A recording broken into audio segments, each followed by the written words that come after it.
Good morning friends, welcome back to my channel Smart Engineer. In this session we are going to study the topic that is AC voltage controllers. In that we are able to understand importance of AC voltage controller and the applications of this. There are some types with R and RL load and the gating signal etc. First, we will see the introduction of AC voltage control. In AC voltage controllers are thyristor based devices which is used to fix alternating current to variable alternating current without change in frequency. These controllers are phase control devices. Thyristors tracks are line commutated. These are some applications of AC voltage controllers which is used in domestic and industrial heating. Also used in transformer for tap changing, lighting control, speed control of single phase and three phase drives, starting of induction motors. AC voltage controls are adaptable for closed loop control systems also. Now the control strategies of AC voltage controllers. There are two control strategies which is used to control the power flow in AC voltage regulators. First one is the phase angle control and second one is the integral cycle control. Now we will see one by one.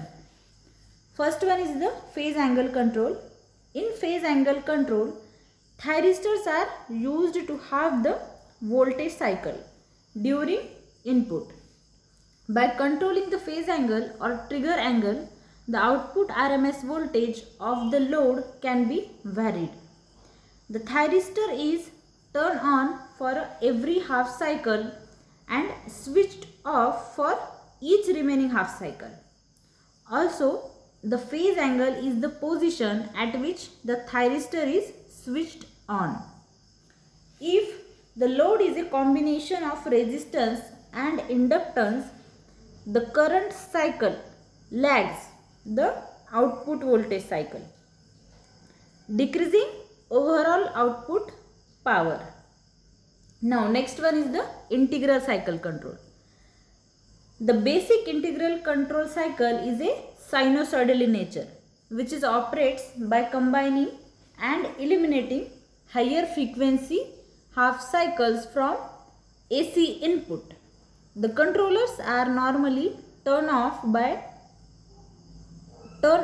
by off during half cycle where the voltage input is at 0 since only the full or half cycles are utilized.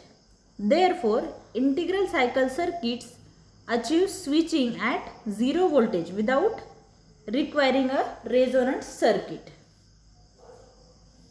Now, there are two types of single phase AC voltage controllers. First one is with R load and second one is the RL load. In this figure, we see the circuit diagram of single phase AC voltage controller with R load and its waveforms. As shown in figure, there are two thyristors connected in anti-parallel have been employed. Then the waveforms for source voltage ES, gating pulses IG, IG2, load current IO, load voltage E0, voltage across T1 as VT1 and voltage across T2 as VT2 are shown in figure. Now see the operation of AC voltage controller with R load.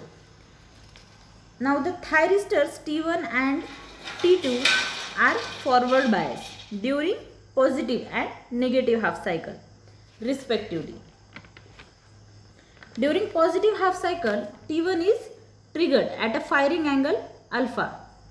Then T1 starts conducting and source voltage is applied to load from alpha to pi. At pi, both E0 and I0 fall to 0. Just after pi, T1 is subjected to reverse bias and it is therefore turn off.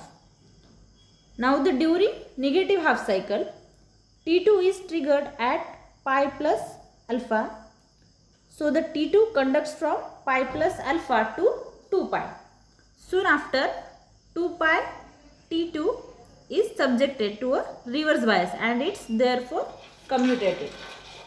Load and source currents have the same waveforms.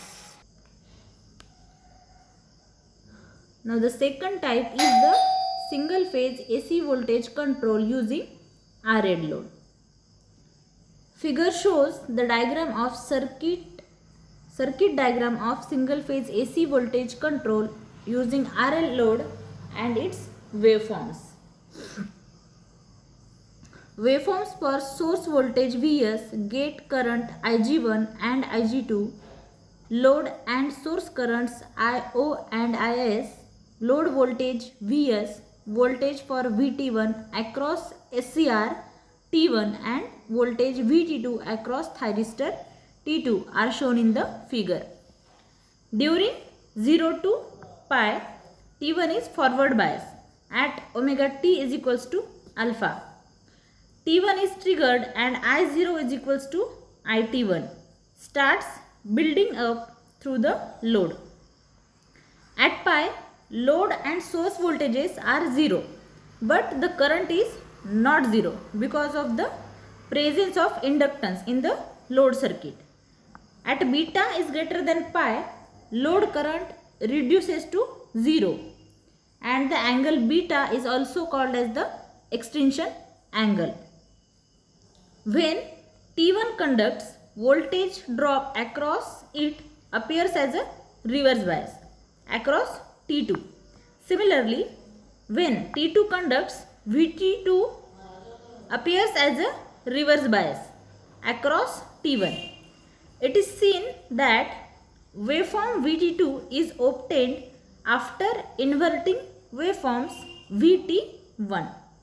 Now the Vt1 shows that T1 is reverse bias for pi radian. Same is true for thyristor T2. Therefore, circuit turn off time, that is Tc, for each SCR for any angle, any firing angle alpha is, equation is Tc is equals to pi divided by omega seconds.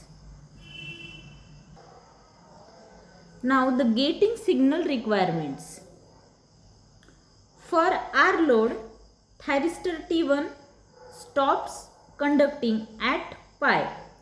T2 is now forward bias after pi. When T2 is triggered at pi plus alpha, it gets turned on as it is already forward bias by source voltage. Thus, pulse gating is suitable for R load. In practice, continuous gating is undesirable as it leads to more heating of the SCR gate and at the same time it increases the size of the pulse transformer. The technique that mitigates the above disadvantage of continuous gate signal and ensures thyristor turn on as use a train of firing pulses from alpha to pi. This type of signal is also termed as high frequency carrier gating. Thank you.